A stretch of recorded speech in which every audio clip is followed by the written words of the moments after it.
بسم اللہ الرحمن الرحیم۔ درس حدیث عبدالعزیز نور مسجد کراچی بتاریخ 31/12/2023 مولانا احسان الحق صاحب۔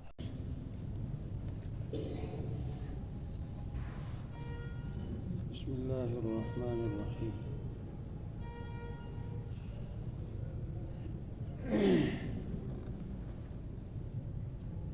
عن ابن عباس رضی اللہ تعالی عنہما ان النبی صلی اللہ علیہ وسلم جاءه رجل فقال انی احدث نفسی بالشیء لأن أكون حمامة أحب إلي من أن أتكلم به. قال الحمد لله الذي رد أمره إلى الوسوسة. رواه أبو داود۔ حضرت عبداللہ ابن عباس رضی اللہ تعالیٰ عنہ سے روایت ہے، فرماتے ہیں کہ ایک شخص آپ علیہ الصلوۃ والسلام کی خدمت میں حاضر ہوئی، عرض کیا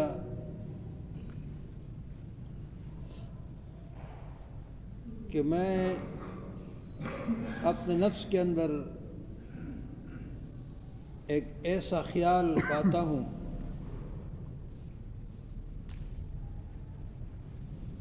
کہ اگر میں اس خیال کو زبان پر لاؤں اور اس کا اظہار کروں تو اس سے مجھے زیادہ پسند یہ ہے کہ میں جل کر کوئلہ بن جاؤں۔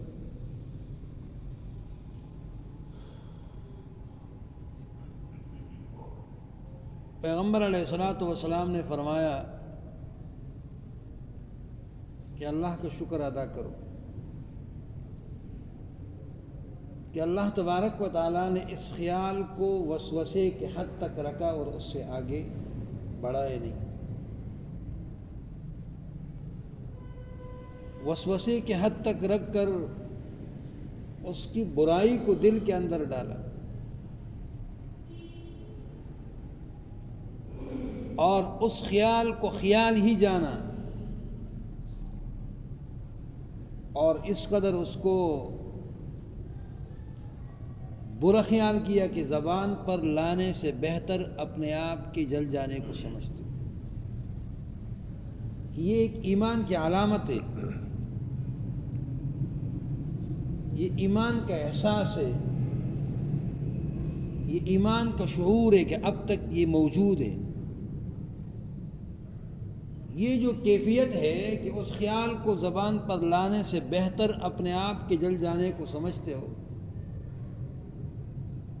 یہ خیال ہی اس بات کی علامت ہے کہ اس شخص کے اندر ایمان موجود ہے اور یہ اب تک جو ہے نا مومن ہے۔ اگر ایسی بات نہ ہوتی نا تو وہ وسوسہ نہیں رہتا، بلکہ وہ زبان پر آ کر اس کا نظریہ، اس کی سوچ اور اس کی فکر بن جاتی۔ اس لیے آپ علیہ الصلوۃ والسلام نے فرمایا کہ الحمدللہ الذی رد امرہ الی الوسوسہ، کہ تمام تعریفیں اس ذات کے لیے ہے کہ جس نے اس خیال کو وسوسے تک پہنچایا، اس سے آگے نہیں، وسوسے کے حد تک رکھا۔ وعن ابن مسعود رضی اللہ تعالی عنہ قال قال رسول اللہ صلی اللہ علیہ وسلم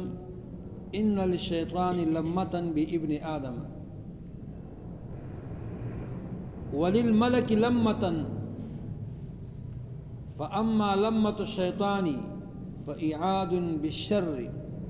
وتکذیب بالحق۔ حضرت ابن مسعود رضی اللہ تعالیٰ عنہ سے روایت ہے، فرماتے ہیں کہ آپ علیہ الصلوۃ والسلام نے فرمایا کہ شیطان کے لیے بھی بندے پر، انسان پر ایک قسم کا تصرف ہوتا ہے، اور فرشتے کے لیے بھی انسان پر ایک قسم کا تصرف ہوتا ہے۔ پھر آپ علیہ الصلوۃ والسلام نے فرمایا کہ فَأَمَّا لَمَّةُ الشَّيْطَانِ فَإِعَادٌ بِالشَّرِّ،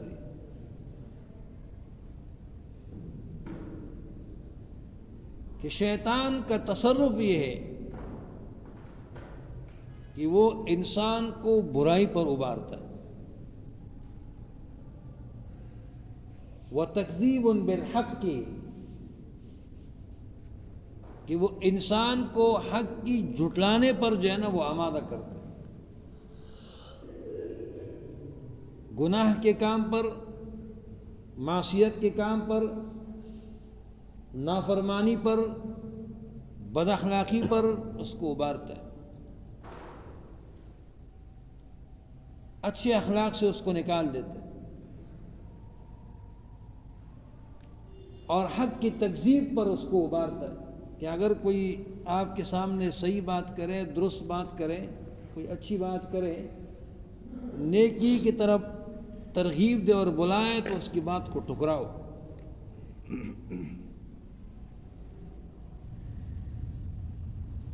اور خود برے کلمات کا زبان سے اظہار کرو، حق کو جھٹلاؤ، باطل پر چلو، صحیح راستے کی تکذیب کریں اور غلط راستے کو حق سمجھ کر اسی کی پرچار کریں، اسی کی دعوت دیں، اسی کو بہتر خیال کریں، اسی کی طرف لوگوں کو آمادہ کرے کہ اس پر چلیں، اور جہاں کوئی صحیح بات کرے، سمجھانے کی کوشش کرے، اس کے ساتھ بد اخلاقی کا مظاہرہ، اور یہ خیالات شیطان ڈالتے کہ اس آدمی کے ساتھ اس قدر برائی کے ساتھ پیش آ جاؤ تاکہ کل کوئی بھی آپ کو سمجھانے کی ہمت نہ کرے، تاکہ کل کوئی بھی آپ کے قریب آنے پر آمادہ نہ ہو، تاکہ اگر کوئی آپ کے قریب آنا بھی چاہے سمجھانے کے لیے تو اس کو 100 آدمی کہے کہ نہیں اس کو چھوڑ، اپنے حالت پر اس کے قریب نہیں جانا، یہ الٹا آپ کو کاٹ دے گا، بے عزت کر دے گا، تذلیل کر دے گا، ایسے اس کو چھوڑ دیں۔ اور فرمائے کہ وَأَمَّا لَمَّةُ الْمَلَكِ فَإِعَادٌ بِالْخَيْرِ وَتَصْدِيقٌ بِالْحَقِّ، اور فرشتے کا تصرف انسان پر یہ ہے کہ وہ خیر کی طرف ابھارتا ہے، وہ خیر کی طرف ابھارتا ہے، وہ حق کی تصدیق کرتا ہے۔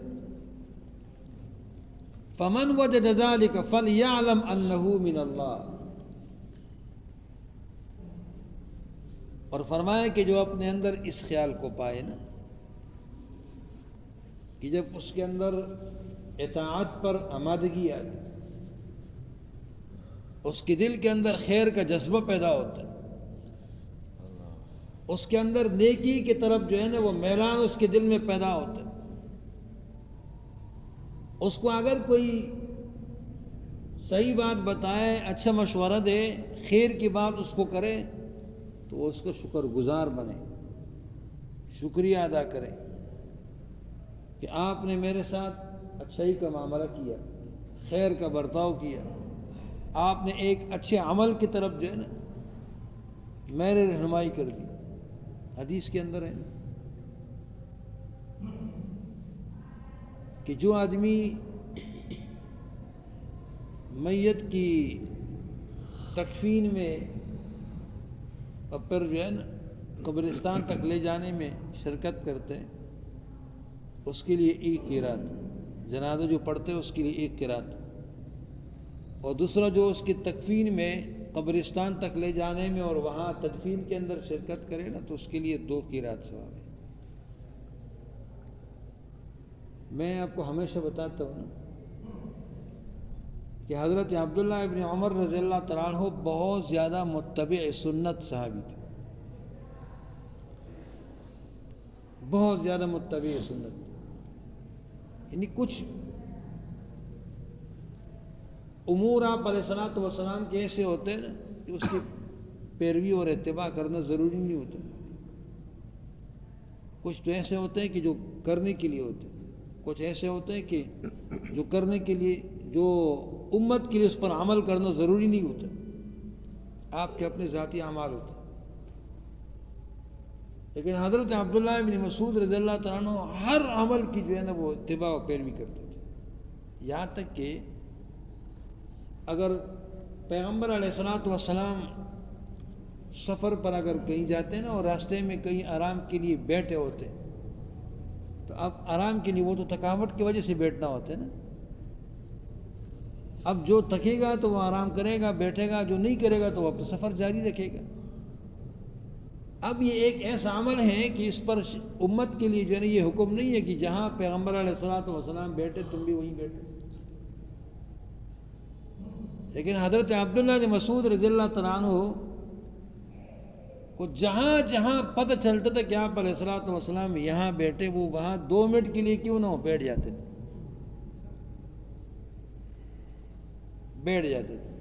کہ یہاں آپ بیٹھے لہذا میں بھی یہاں بیٹھتا ہوں، آپ کے اتباع اور پیروی کے۔ یہاں تک کہ پیغمبر علیہ الصلوۃ والسلام اگر کہیں پر جو ہے نا قضائے حاجت کے لیے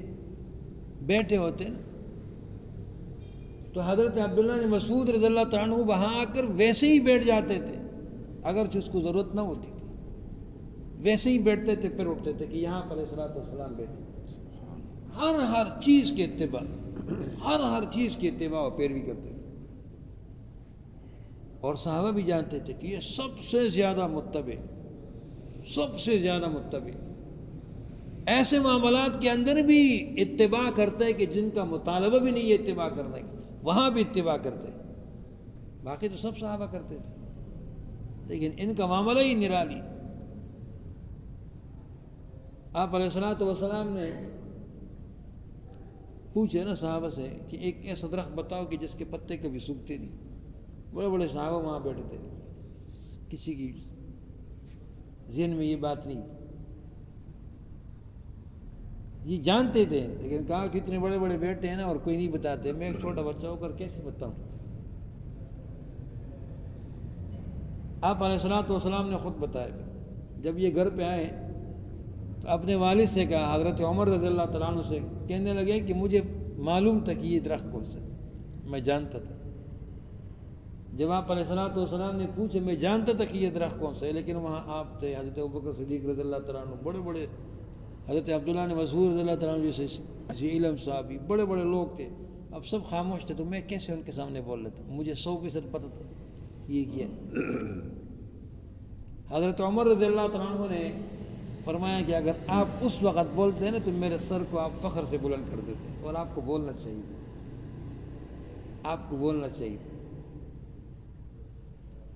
پھر آپ علیہ الصلوۃ والسلام نے خود فرمایا کہ کھجور کا درخت، یہ عمر میں بڑے نہیں تھے، حضرت عمر رضی اللہ کے بیٹے تھے، اور حضرت عمر رضی اللہ تعالیٰ عنہ خود آپ علیہ الصلوۃ والسلام سے تقریباً 13 سال کے قریب آپ سے عمر میں چھوٹے تھے، 13 سال کے قریب، یہ ان کے بیٹے تھے، تو ان کی عمر تو اتنی بڑی نہیں تھی، لیکن اللہ نے سمجھ دیا، فہم دیا، فراست دی، ذہانت دی، اور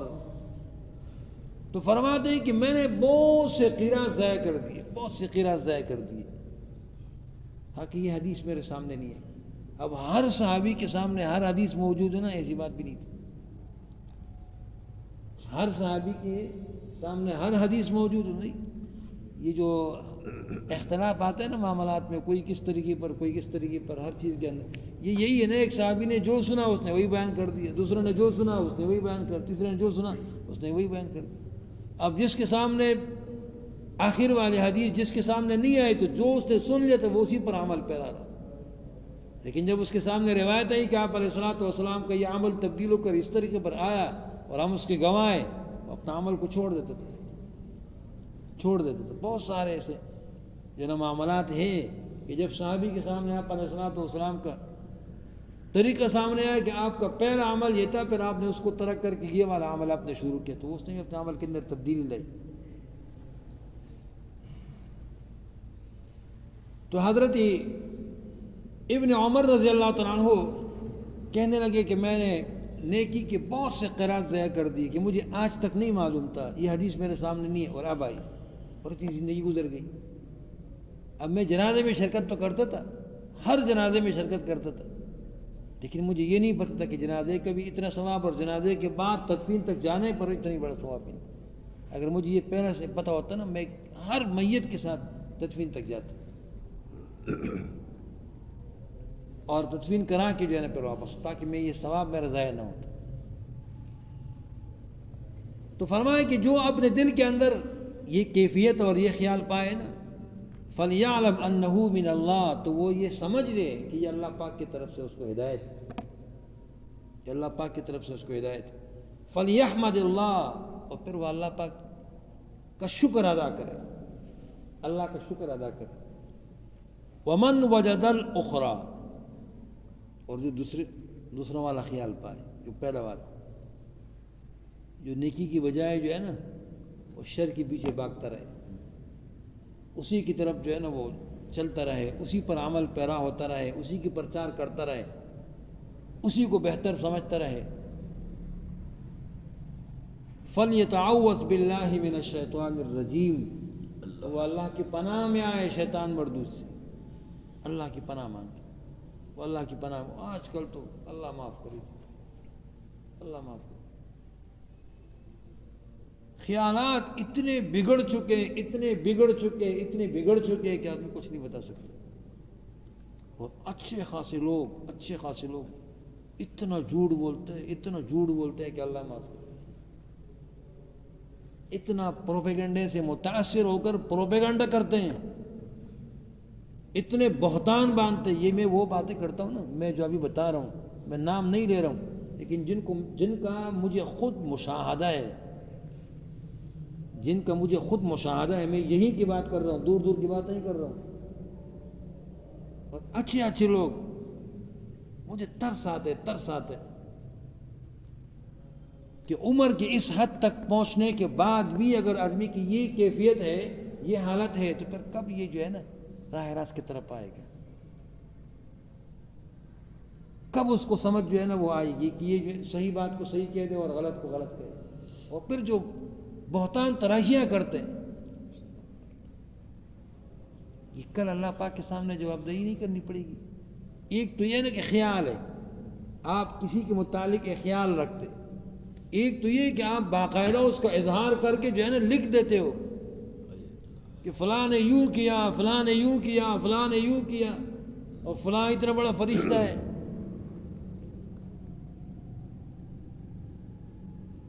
یہ ساری چیزیں تو اللہ پاک کے ہاں نوٹ ہوتی ہے نا، یہ سب چیزیں تو اللہ پاک کے ہاں محفوظ ہوتی ہے۔ اب میں جو کچھ کہہ رہا ہوں نا، کل مجھے اللہ پاک کے سامنے جواب دہی کرنی پڑے گی، یہ میں سچ کہہ رہا ہوں یا غلط کہہ رہا ہوں، یہ صحیح ہے یا جھوٹ ہے۔ میں جو باتیں آپ سے یہ کر رہا ہوں کتاب حدیث کے سامنے رکھ کر، مجھے اللہ پاک کے سامنے جواب دہ ہونا پڑے گا۔ اب میں آپ کے سامنے غلط بات کر کے یہ تو میں نے اپنے آپ کو جہنم میں ڈالنا ہے، اپنے آپ کو جہنم میں ڈالنا ہے۔ حدیث کے اندر آتے ہیں نا، جو کسی کو صحیح راستہ دکھائے نا، اس راستے پہ جتنے بھی لوگ چلتے رہے، چلنے والے کے لیے بھی ثواب ہے، راستہ دکھانے والے کے لیے بھی ثواب ہے۔ میری زبان سے اگر کوئی خیر کی بات نکلے اور آپ لوگ اگر اس پر جو ہے نا عمل کرنا شروع کر دیں، تو جتنا بھی آپ عمل کرتے جائیں گے نا، آپ کے لیے تو ثواب ہے، آپ کے ثواب میں کوئی کمی نہیں آئے گا۔ لیکن میں جو خیر کا ذریعہ آپ کے لیے بنا ہوں نا، مجھے بھی برابر ثواب ملتا رہے گا۔ اور اسی لالچ کے اندر جو ہے نا ہم یہ بات کرتے ہیں۔ اور اگر خدا نہ خواستہ، اللہ نہ کرے میں کوئی بھی غلط بات آپ سے کہوں، غلط راستہ آپ کو دکھا دوں، غلط راستے پر آپ کو لگا دوں، اور پھر آپ اسی غلط راستے پر چلتے رہے میرے اس بات سے متاثر ہو کر، تو گناہ کر کے آپ بھی مجرم ہوں گے، آپ کو بھی گناہ ملتا رہے گا، اور آپ کے اس گناہ میں آنے کا ذریعہ اور سبب بن کر برابر مجھے بھی وہ گناہ ملتا رہے گا، میں بھی گناہ گار ہوتا رہوں گا۔ تو اس لیے جو ہے نا یہ سوچنا چاہیے، صحابہ اتنے فکر مند ہوتے تھے اپنے بارے میں کہ جب صرف یہ پوچھا کہ حج کے متعلق جب بات آئی نا، ایک صحابی نے پوچھا کہ یہ حج ایک مرتبہ ہے؟ آپ علیہ الصلوۃ والسلام نے کچھ نہیں فرمایا. پھر فرمایا کہ یہ ایک مرتبہ ہے زندگی میں. آپ علیہ الصلوۃ والسلام نے فرمایا اگر میں کہتا نا کہ نہیں یہ ہر سال کرنا تو یہ ہو جاتا، اور پھر تم کر لیتے. لا تسألوا عن اشیاء ان تبد لکم تسؤکم، ایسے چیز کے بارے میں نہ پوچھو.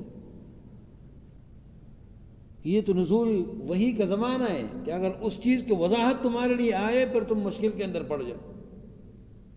اب جتنا بتائیں گے اسی پر عمل کرو کہ حج کرو بس کرو، ایک مرتبہ کہہ دیے کرو. اب یہ کیوں پوچھ رہے ہو کہ ایک ہی مرتبہ ہے؟ اب اگر آ جائے کہ نہیں ہر سال کرو، پھر کیا کرو گے؟ احکامات تو نازل ہو رہے ہیں نا، تو اس کی پوچھنے کی کیا ضرورت؟ پھر صاحب پوچھتے نہیں تھے، جو پوچھنا ہوتا تھا اس کے متعلق بھی خوف زدہ ہو کر نہیں پوچھتے تھے، بلکہ اس انتظار میں ہوتے تھے کہ کوئی صحابی جو دیہات والے لوگ ہوتے ہیں نا، وہ تو آزاد قسم کے لوگ ہوتے ہیں نا، وہ تو مجلس کے آداب سے بھی جو ہے نا آزاد ہوتے، ان کے لیے تو وہ سارے معاملات نہیں ہوتے، نہ وہ ان چیزوں کو سمجھ رہے ہوتے. وہ آتے ہیں ڈائریکٹ بیٹھ کے سیدھی بات پوچھتے ہیں. جیسے وہ ایک دیہاتی ہے نا، صحابی تھا، اس نے دعا کر دی یا اللہ مجھ پر ہم کر دے، پیغمبر علیہ السلام پر کر دے، ہمارے سوا کسی پر نہ کر دے. آپ علیہ الصلوۃ والسلام نے فرمایا کہ اللہ کے رحم کو اتنا محدود نہ کرے، وہ سب پر کر دے. وَلَا تَرْحَمْ مَعَنَا أَحَدًا، ہمارے علاوہ اور کسی پر نہ کر دے. وہ اپنی سوچ کے مطابق انہوں نے بات کی. تو وہ اس انتظار میں ہوتے تھے اور دعا کرتے تھے کہ کوئی دیہاتی آئے اور سمجھدار، کیونکہ دیہات میں ایسے ایسے لوگ بھی ہوتے ہیں فہم اور فراست کے اعتبار سے، ذہن اور سمجھ کے اعتبار سے، کہ یہ آپ کے یہاں ساری زندگی پڑے ہوئے ہیں نا، وہ انگلی پر ان کو نچاتے اور ان کو اپنا نام لکھنا تو نہیں آتے.